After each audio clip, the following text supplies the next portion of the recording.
தமிழக வெற்றி கழகத்தின் தலைவர் விஜய் அவர்கள் அம்பேத்கர் நினைவு நாளில்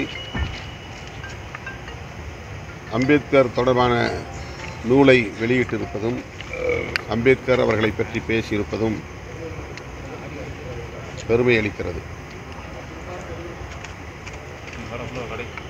இன்றைக்கு பொது நீரோட்டத்தில் அம்பேத்கர் அவர்கள் வெகுவாக பேசப்படுகிறார். அந்த வரிசையில் விஜய் அவர்களும் விகடன் பதிப்பகத்தாரின் எல்லோருக்குமான தலைவர் அம்பேத்கர் என்கிற நூலை வெளியிட்டிருப்பது வரவேற்புக்குரியது, பாராட்டுதலுக்குரியது. அந்த நிகழ்வில் நான் பங்கேற்க இயலாமற் போனதற்கு திமுக அல்லது திமுக தலைமையிலான கூட்டணி கட்சிகள் கொடுத்த அழுத்தம் என்பதை போன்ற கருத்தை அவர் பதிவு செய்திருக்கிறார். அதில் எனக்கு உடன்பாடு இல்லை. அப்படி எந்த அழுத்தமும் இல்லை என்பதை நான் தெளிவுபடுத்தியிருக்கிறேன். அழுத்தம் கொடுத்து அதற்கு இணங்கக்கூடிய அளவுக்கு நானோ அல்லது விடுதலை சிறுத்தைகள் கட்சியோ பலவீனமாக இல்லை என்பதையும் பதிவு செய்ய விரும்புகிறேன். இந்த நிகழ்வில் நான் பங்கேற்காமல் போனதற்கு திரு விஜய் அவர்கள் காரணமில்லை. அவருக்கும் எங்களுக்கும் எந்த விதமான சிக்கலும் இல்லை. ஆனால் எங்கள் இருவரையும் வைத்து, அதாவது விஜய் திருமா இருவரும் மேடையில் ஏறப்போகிறார்கள் என்று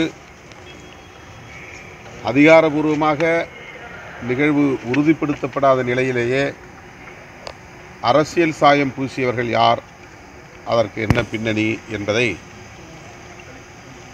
ஆய்ந்து பார்க்க வேண்டிய தேவை உள்ளது.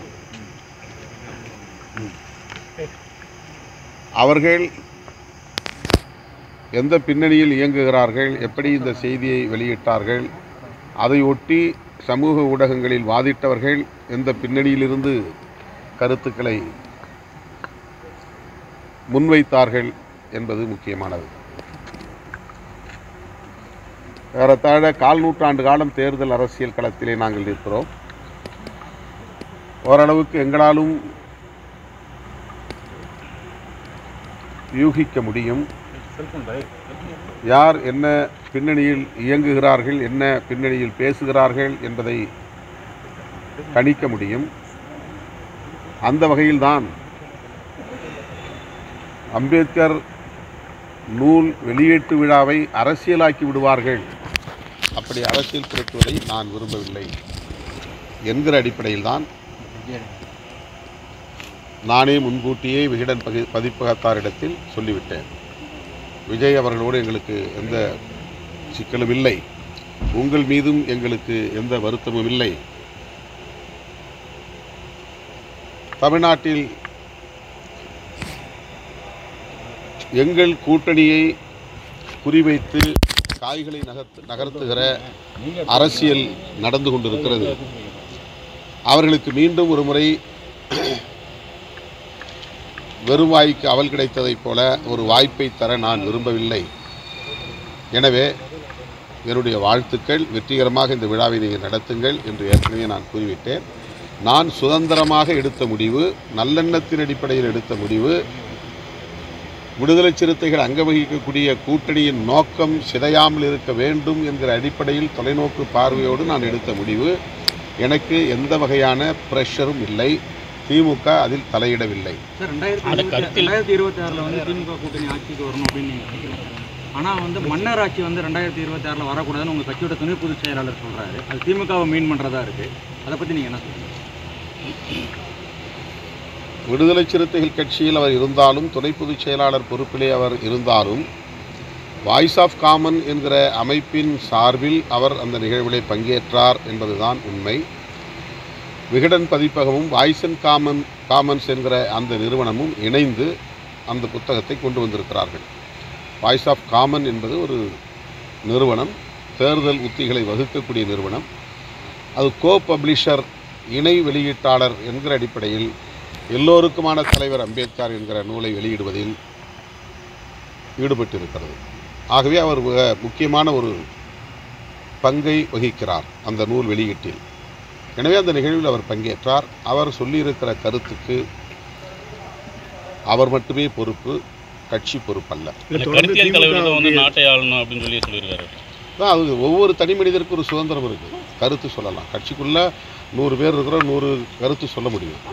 தொடர்ந்து திமுகவுக்கு எதிராகவே கருத்துக்களை பதிவு செய்கிறார். அவர் மீது கட்சி நடவடிக்கை எடுக்கப்படும். ஏனென்றால் அவர் கட்சி சார்பாக இல்லைங்கிறீங்க, ஆனால் அவர் அப்படி இல்லை கட்சியில் இருக்கிறாரு.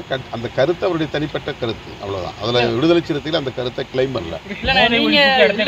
உங்களுடைய மனசாட்சி அங்கே தான் இருக்குது, அந்த நிகழ்ச்சியில் தான் இருக்குன்னு சொல்லிட்டு தான் அவர் பேசுகிறாரு. ஒருவேளை உங்கள் மனசாட்சியாக அவர் பேசியிருக்காரா? அவர் ஒரு நம்பிக்கையில் சொல்கிறாரு. இந்த மாதிரி அவர் நான் கலந்து கொள்ள முடியலைங்கிற ஒரு வருத்தம் அவருக்கு இருக்குது, ஒரு ஆதங்கம் இருக்குது. தன்னை ஆற்றுப்படுத்திக் கொள்ளக்கூடிய வகையிலே அவர் அந்த கருத்தை சொல்லியிருக்கார். உங்களுக்கு வருத்தம் இல்லையா? உங்களுக்கு வருத்தம் இல்லையா? இதில் வருத்தம் அவர் தெரிவித்த கருத்து இல்லை சார். அவர் தெரிவித்த கருத்துலையா இன்னைக்கு கலந்து கொள்ளாத உங்களுக்கு வருத்தம் இல்லை. நான் தான் தொடக்கத்திலே சொல்லிட்டேன், அது சுதந்திரமாக எத்தனையோ நூல் வெளியீட்டு விழாவில் நான் பங்கேற்றிருக்கிறேன். அம்பேத்கரை பற்றி எத்தனையோ மேடைகளை நான் பேசியிருக்கிறேன், ஆயிரக்கணக்கான மேடைகளில் நான் பேசியிருக்கிறேன். எனவே இந்த மேடையில் பங்கேற்க இயலவில்லை, அதனால் நான் அம்பேத்கர் கருத்துக்கே எதிராக இருக்கிறேன் என்பதை போன்ற தோற்றத்தை சிலர் உருவாக்க முயற்சிக்கிறார்கள். அது தவறு. பொதுவெளியிலே இன்றைக்கு நடிகர் விஜய் போன்றவர்கள் எல்லாம் அம்பேத்கர் அவர்களை பற்றி பேசுவது என்பது புரட்சியாளர் அம்பேத்கருக்கு கிடைத்த ஒரு மாபெரும் வெற்றியாக நான் பார்க்கிறேன். மற்றபடி எனக்கு இதில் எந்த வருத்தமும் இல்லை, நெருடலும் இல்லை. இன்று மாலை இது மேடைக்கான ஒரு கருத்து. அதை நம்ம பெரிதுபடுத்த வேண்டிய தேவையில்லை. 2026 இப்போ தாவேக்காவும் விசிகாவும் சேர்ந்து கூட்டணி வச்சா இளைஞருக்கான ஒரு இதை உருவாக்கலாம்னு சொல்லி அவர் சொல்லியிருக்காரு. இப்போ நீங்கள் அதை எப்படின்னு நீங்கள் நினைக்கிறீங்க? அவர் அவருடைய விருப்பத்தை வெளிப்படுத்தியிருக்கிறாரு. அவருடைய ஒரு செயல் திட்டமாக அப்படி ஒரு செயல் திட்டத்தை வகுக்கலாங்கிற எண்ணம் கூட அவர் இருக்கலாம். அது அவங்களுடைய தனிப்பட்ட கருத்து. நாங்கள் ஏற்கனவே ஒரு கூட்டணியில் இருக்கிறோம் என்பதை பலமுறை நான் சொல்லியிருக்கிறேன். அந்த கூட்டணியை உருவாக்கியதில் விடுதலை சிறுத்தைகளுக்கும் ஒரு பங்கு உண்டு. அந்த வகையில் நாங்கள் அந்த கூட்டணியில் தொடருவோம் என்பதை பலமுறை சொல்லியிருக்கிறேன், இப்போதும் சொல்லுகிறேன்.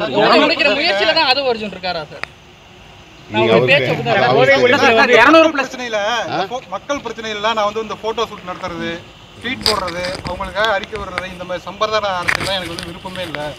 என்ன செய்யறது, நானே ஆனால் சம்பிரதாயத்துக்கு இதெல்லாம் செய்ய வேண்டியிருக்கு அப்படின்னு சொல்றாரு. இது அரசியல் கட்சி தலைவரா அதுதான் அவருக்கு உடன்பாடு இல்லை.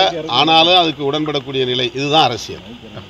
அரசியலை நோக்கி அதிகார மையத்தை நோக்கி போக போக நாம் நிறைய கற்றுக்கொள்ள நேரிடும். 200+ அதைத்தான் அவர் இன்றைக்கு அவர் வெளிப்படுத்தி 200+ தொகுதியில் நீங்கள் ஜெயிக்கணும்னு சொல்றீங்க. ஆனால் அவங்க இருமாப்பு அப்படின்னு சொல்லி விஜய் பேசியிருக்காரு. மைனஸ்ல போயிடுவீங்க 2026 சொல்லியிருக்காரு. இதுக்கெல்லாம் கருத்து சொல்ல முடியாது. அவருடைய கருத்தை அவர் சொல்லியிருக்கிறார். அதுக்கு அதை விட கூடுதலான விளக்கம் தேவைன்னா அவர்கிட்ட தான் நீங்க பேசுங்க. போதை ஒழிப்பு மாநாடு நடத்தினீங்க, அதுக்கு அடுத்த கட்டமா அது சம்பந்தமா என்ன முயற்சி? நாங்கள் இப்ப கட்சியின் மறுசீரமைப்பு நடவடிக்கைகளில் ஈடுபட்டு வருகிறோம். அதன் பிறகு எல்லா ஒன்றியங்களிலும் மது ஒழிப்பு மகளிர் குழுவை நாங்கள் கட்டமைக்க இருக்கிறோம். அந்த மகளிர் குழுவினருக்கு மது ஒழிப்பு தொடர்பான விழிப்புணர்வு பிரச்சாரங்களை அல்லது பயிற்சியை நாங்கள் தர திட்டமிட்டிருக்கிறோம். இது ஒரு நீண்டகால செயல் திட்டம். அதற்கான அடிப்படை பணிகளை இந்த மறுசீரமைப்பு முடிந்தவுடன் மேற்கொள்வோம். ஆதவ் அர்ஜுன் மீது நடவடிக்கை எடுக்கப்படுமா? ஏற்கனவே கேட்டிருந்தோம். தொடர்ந்து காப்பாத்துறீங்க, நீங்க எல்லாம் ஒன்னா இருக்கீங்க. அது திமுக தலைமையிலான கூட்டணியில் விடுதலை சிறுத்தைகள் அங்கம் வகிக்கிறது. இந்த நிலையிலே திமுக கூட்டணியில் குழப்பத்தை ஏற்படுத்தும் வகையில் அவர் கருத்து தெரிவித்து வருகிறார் என்பது உண்மை. அவரிடம் விளக்கம் கேட்போம், உரிய விளக்கம் கிடைக்கும் என்று பார்ப்போம். அதன் பிறகு இயக்க முன்னணி தோழர்களோடு கலந்து தலைமைக்கு கட்டுப்படாதவராக இருக்கிறார்.